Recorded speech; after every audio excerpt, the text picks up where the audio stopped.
I'm Michelle, and this series is going to be about helping you learn how you can use AI as a help when you need to brainstorm ideas or do anything creative. Sure, you can include or not can, you should include your human element to this. And it should be your product in the end, but you can use AI during the brainstorming process to help you come up with better and greater ideas than what you could come up with on your own. You can use it just like you have a person sitting here all the time to bounce ideas off of. The better part about this is that AI seems to be an endless source of ideas, where another person might tell you, I don't know, I don't have any more ideas right now. Let me think a little while. AI will keep giving you those ideas. When you ask for more and more, it just keeps spitting more and more at you. So, what this series is about now is we are going to write a cozy fantasy mystery. And we are going to use AI to help us brainstorm the parts that we need to brainstorm. And we're going to start from the very beginning. I came into this not even knowing what it's going to be about. All I know is we are going to do the cozy fantasy genre. And I'm going to show you what that genre is, but you can think of it as kind of like the cozy mystery if you've ever heard of that. If you don't know what a cozy mystery is, it is like what Murder She Wrote is to the crime thriller genre. It's a very, I sort of say watered down. I don't mean watered down. It's a very more gentle. In a cozy mystery, you don't expect there to be any blood and gore from the murders. There might be some, but usually it happens off scene and you don't really know about the blood and gore that happens. It's not terror. It's, well, think about the show Murder She Wrote, and it's a lot like that. Well, I asked AI before I did this, what are some other little niche genres that we could use? And I also wanted something that was short for this first series like this. And one of the things it suggested two that were very similar. It had said that cozy fantasy and cozy sci-fi are both some up and coming genres that are kind of hot on Amazon right now. So we're going to use the cozy fantasy. And let me go ahead and share my screen. Okay, so first of all, I want to show you what a cozy fantasy is. It's a subgenre of fantasy, and it focuses on comfort and warmth and gentle adventure. You won't see any high-stakes battles or dark conflicts or grim themes. It's usually set in a small, charming community, and it revolves around personal growth, relationships, and low-conflict stories with a sense of wonder. The tone is hopeful, whimsical, and uplifting, making it perfect for readers who just want to escape into a world that's safe. Here are some characteristics of it. Of course, it already said the gentle or low-stakes conflicts. You might be saving a small town or a family business. It's personally character driven instead of epic wars. You won't see epic wars. You won't see life and death quests. You might be solving a light-hearted mystery or helping a friend or neighbor with a magical dilemma. It's a warm and inviting setting. You have cozy cottages, quaint villages, magical tea shops, libraries, and apothecaries. In that way, it's a lot like your cozy mystery. You have forests, enchanted glades, and friendly mystical landscapes. It's usually full of wonder instead of dark and nature. You have kind-hearted characters. The protagonists are often friendly, humble, and community-driven instead of warriors or anti-heroes. The side characters may form strong bonds with their family dynamics or tight-knit friendships. They're more likely to bake bread, drink tea, or work in a magical bookshop than they are to go out and slay dragons. It's whimsical, or it may be soft magic. It's gentle and wondrous instead of destructive magic. And it often takes the forms of enchantments on everyday items, like a self-warming teapot, magical creatures that are more curious than monstrous. Alchemy, herbalism, or potion making is a form of daily life. It's lighthearted and a hopeful tone. It focuses on joy, healing, and personal growth instead of despair or hardship. There may be problems to solve, but that journey to get there is charming and heartwarming instead of perilous. The stakes are meaningful.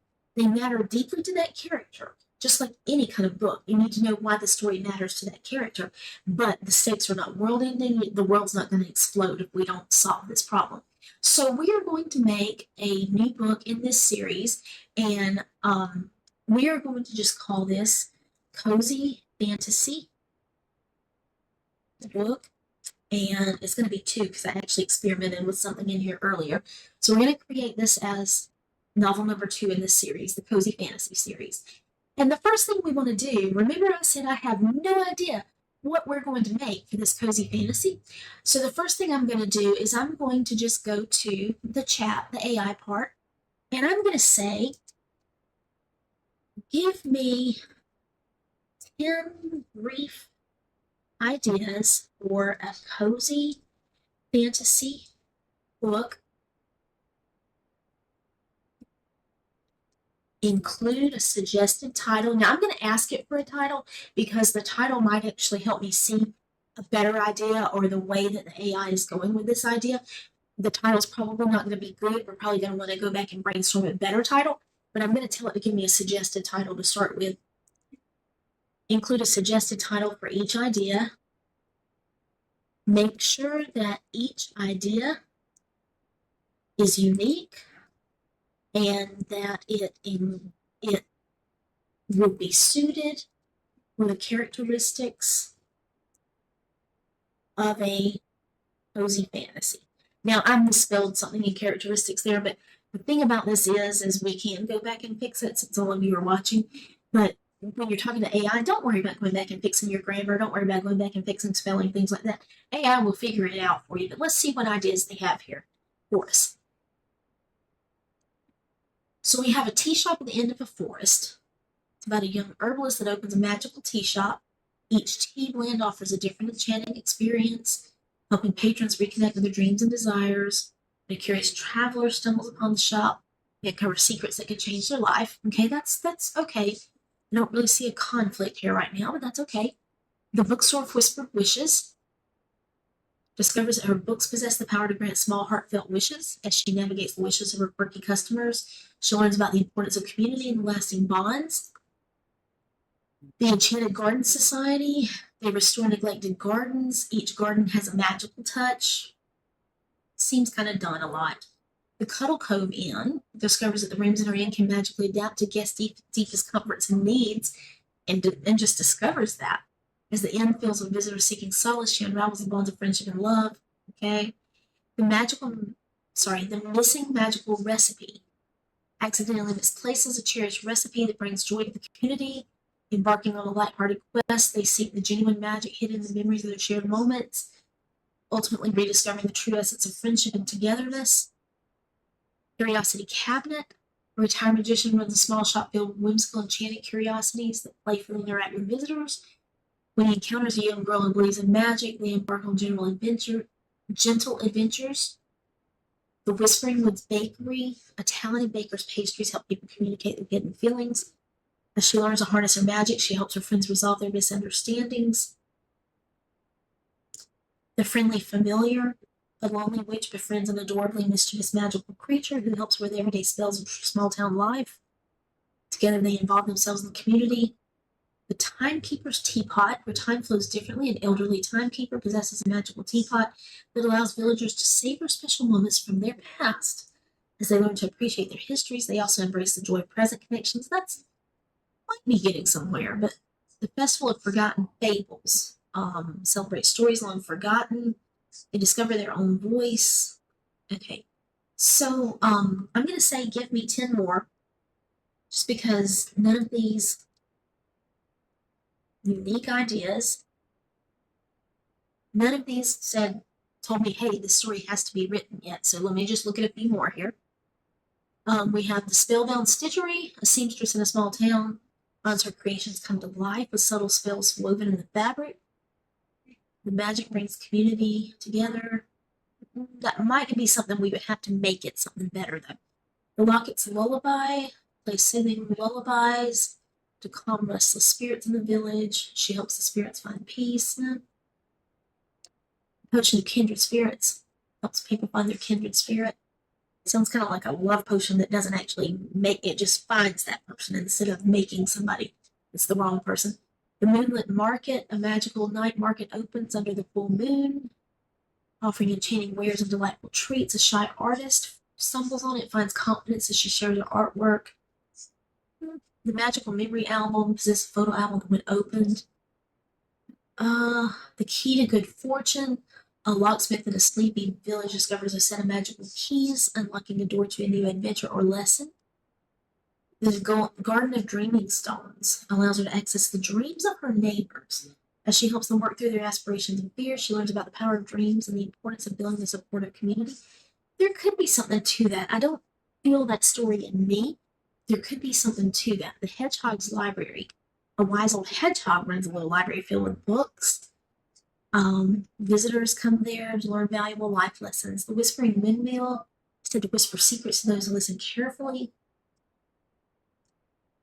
The enchanted quilt captures memories. Okay, I'm going to go back to this one about the tea. And I'm going to cut and paste this one.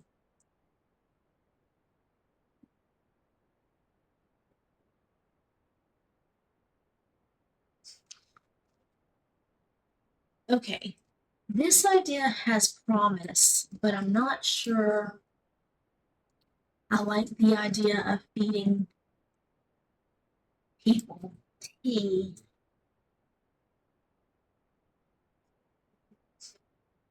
Knowingly. What if we change this to a candle maker? And what if she doesn't know she has magic, but suddenly her candles start doing magical things for people when they burn? But, well, let's go from there.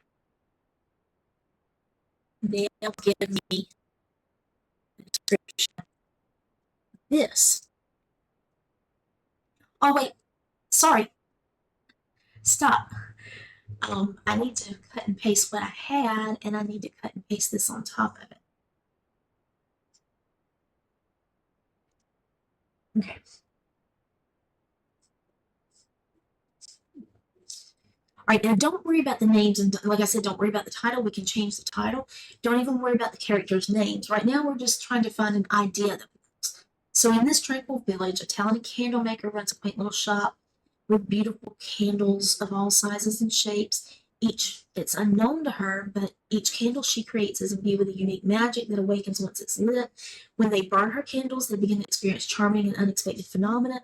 One candle might inspire sweet nostalgia for lost love, while another can encourage boldness in facing a long forgotten dream. As word spreads about the magical happenings linked to her candles, patrons come seeking a bit of enchantment with the help of a friendly cat and some loyal customers. Alaria embarks on a heartwarming journey of self-discovery.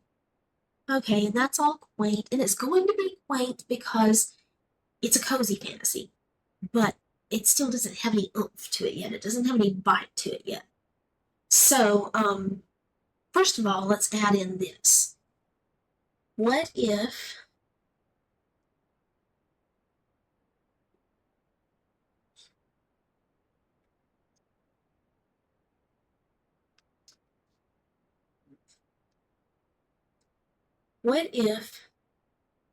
she can't control the magic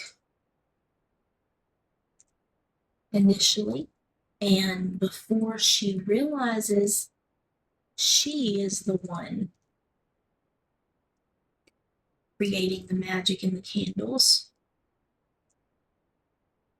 and even after she still has to learn to control it? But what if sometimes the candles have bad consequences? This could create some conflict. Tell me about the story now. Okay.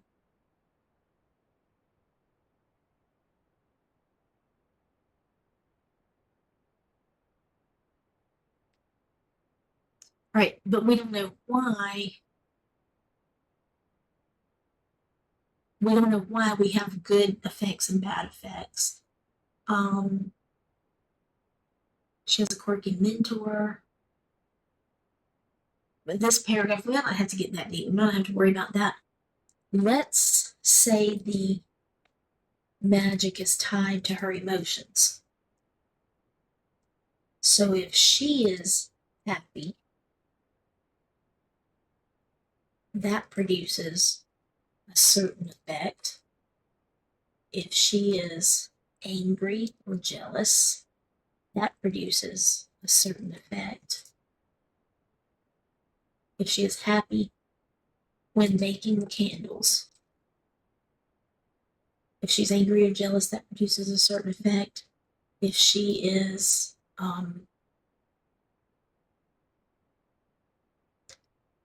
surrounded, if she is conversing with friends, that produces a certain effect, and so on.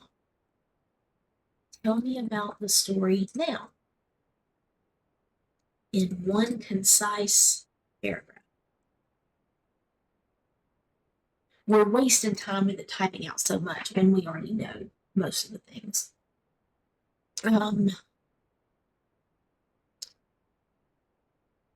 Which the crafts candles fill with joy, they inspire heartfelt connections, while frustration or jealousy can spark chaos, causing unintended consequences among our neighbors. She navigates the emotional roller coaster. Okay. That can work.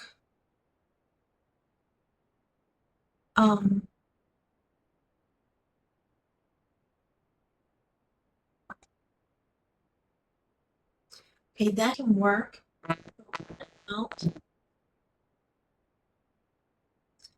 So her inability to control can create some conflict, but is there a way that we could also include an actual villain in this story?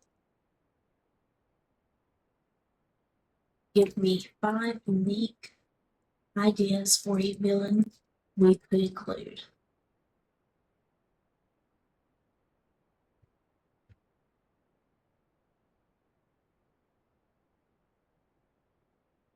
So we have the envious artist, and a rival candle maker becomes envious of her success, tries to sabotage her candles, infusing them with dark magic.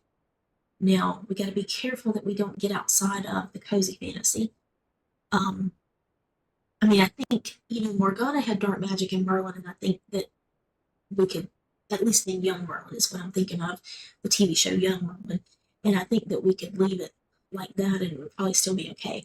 The mysterious merchant, he wants to give assistance in controlling her magic, but he has his own agenda and wants to harness the powerful enchantments. Of course he does.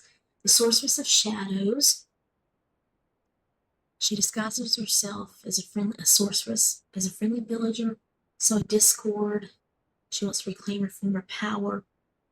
A cunning saboteur, a trickster spirit, grows bitter. We're starting to get into the dark here. The distrustful elder, village elder, once respected for their wisdom, becomes increasingly fearful. Um, what if her community is in our modern world where no one believes in magic,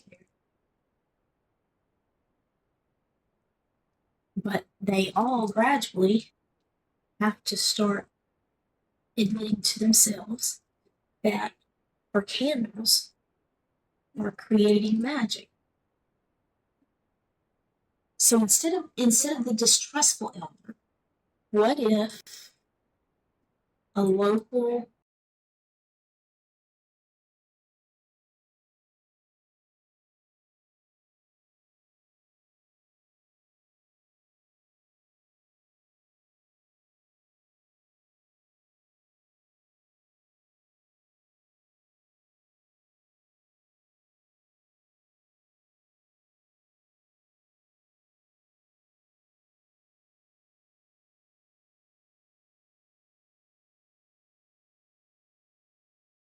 how that actually really is nice. She's a talented candle maker. She discovers that her emotions infuse her creations with genuine magic, sometimes delightful, sometimes chaotic experiences for those who light her candles. The unexpected enchantments also create skepticism and fear, particularly from a local politician who perceives her growing influence as a threat to his authority. He wants to maintain control and popularity, so he exploits the occasional negative consequences caused by her candles, making a campaign to outlaw magic in the community.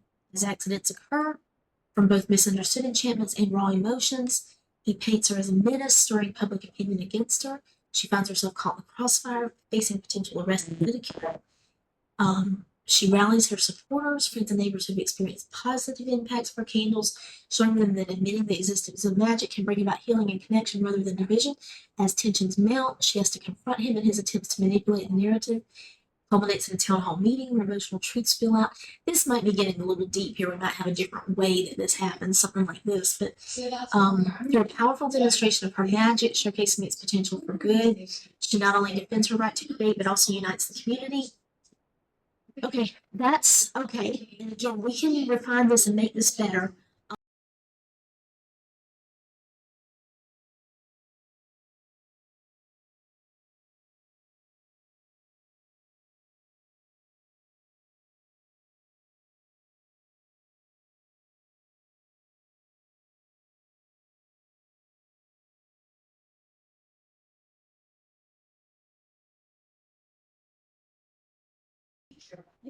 Oh, it's not giving them to me. Wait, I don't want it that way.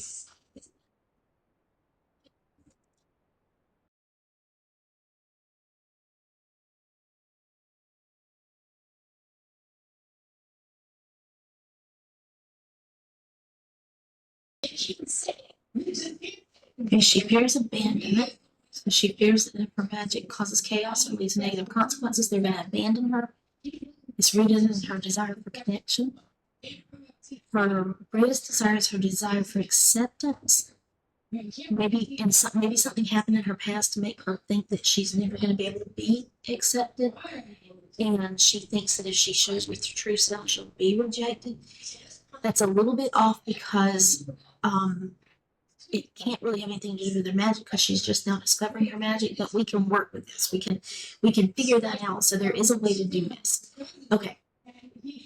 Okay. So give me 2 or 3 paragraphs that describe our story so far.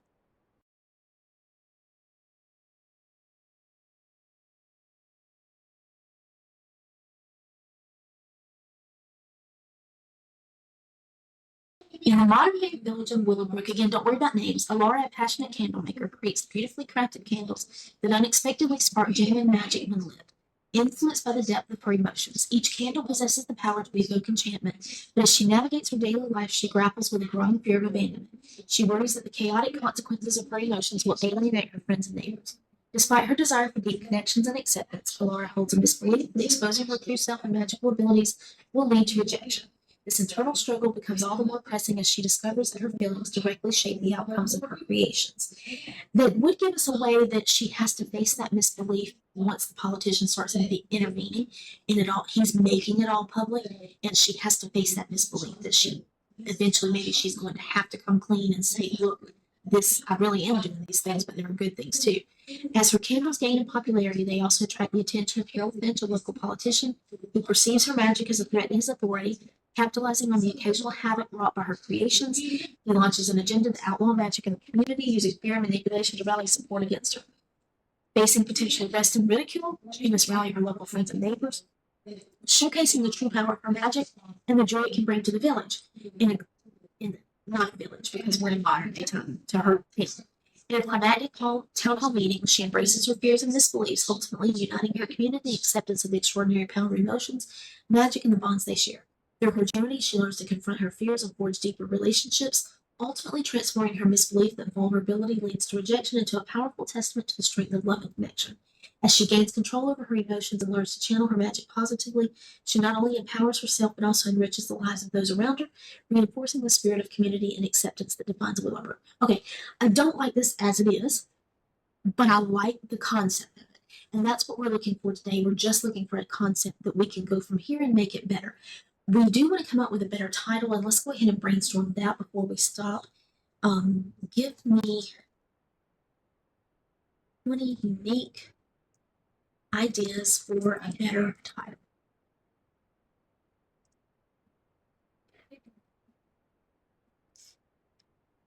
Um, Candlelight Connection.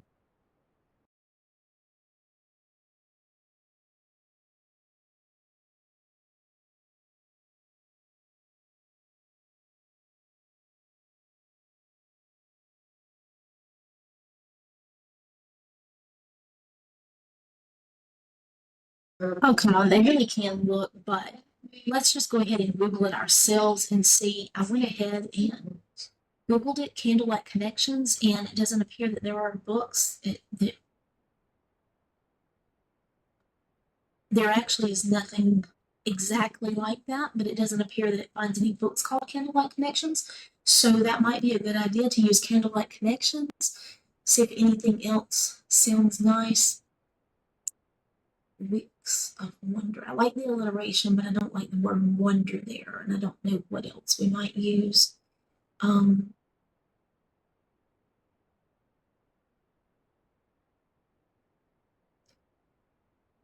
oh,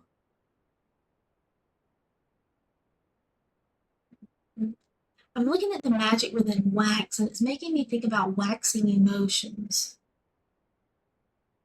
Waxing.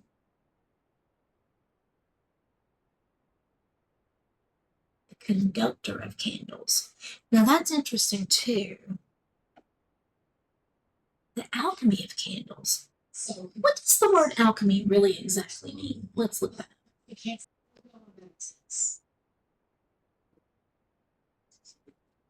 So nothing that couldn't be that. Okay. So the alchemy of candles, and there's still no book called the alchemy of candles. So let's look at that. What about the alchemy? And again, I don't need to be retyping things just because I capitalize or spell something wrong, but it's just part of my muscle memory.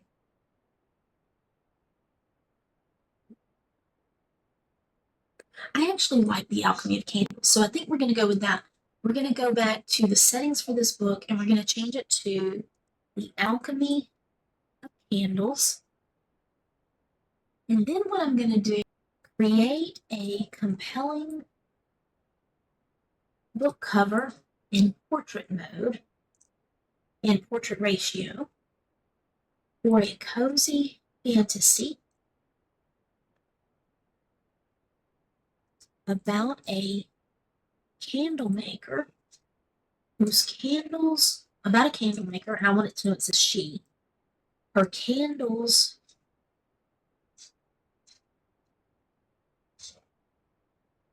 are infused with magic from her emotions while making. This fantasy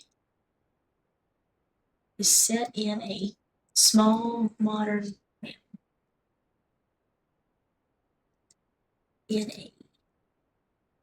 she owns a small quaint candle shop on Main Street. And maybe that, let's see what that does. Maybe that's given enough information for it to make it for us.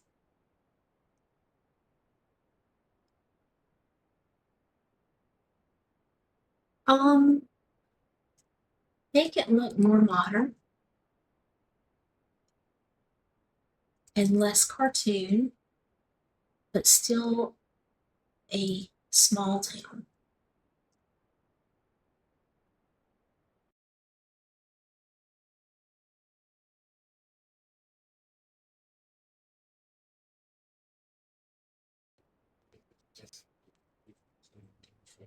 So I'm using the regular ChatGPT 4.0, and this is the paid version. I don't think you'd be able to do this very well if you didn't have the paid version. I mean, this looks awful. It's a book.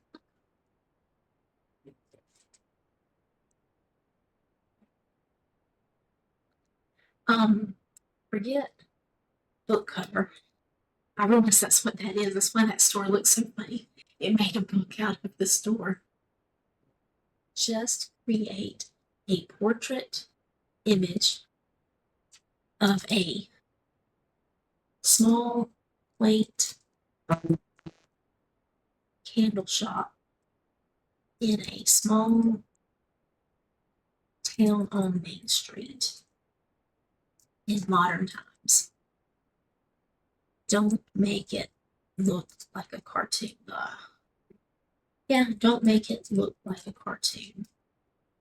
Maybe make it do it. We'll try and see. And the other lesson to be learned here is in the very beginning, you had to use a lot of real precise language for this, but now you can kind of just talk to it like it's a person sitting here. Don't make it look like a cartoon, and we'll see what happens. And I don't like that it had words because it didn't do the words right, and there's candles in the next shop. Try once more and do not include words.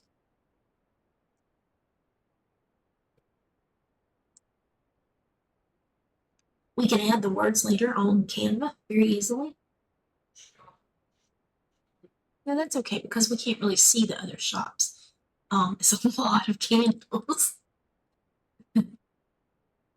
This is good, but can you make it look any more like fantasy, but still stay modern?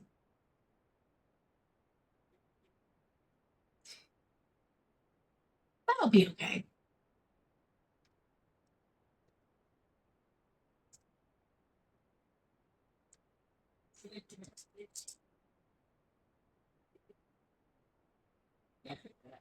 I used to be able to just right click and save the image and it would work, but lately it's trying to save it in the wrong format and things can't read it. So I usually have to tell it this, give me the link to download it as a PNG. And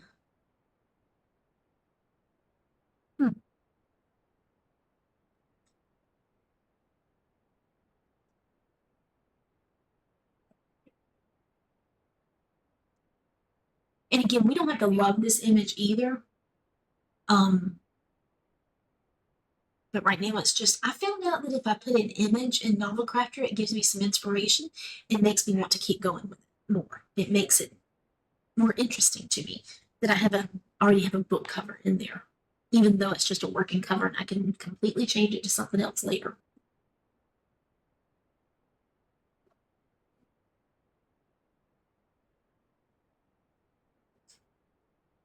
Oh, I like this one. Although this one, the glowing does make it look more fantasy, right? So let's download this right here. I'm going to upload my cover from the desktop. Right here. Copy it. And I will save that.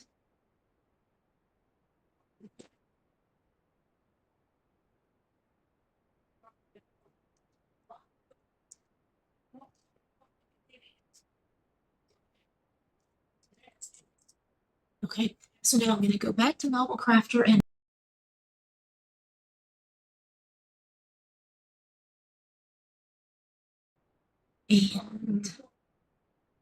right there.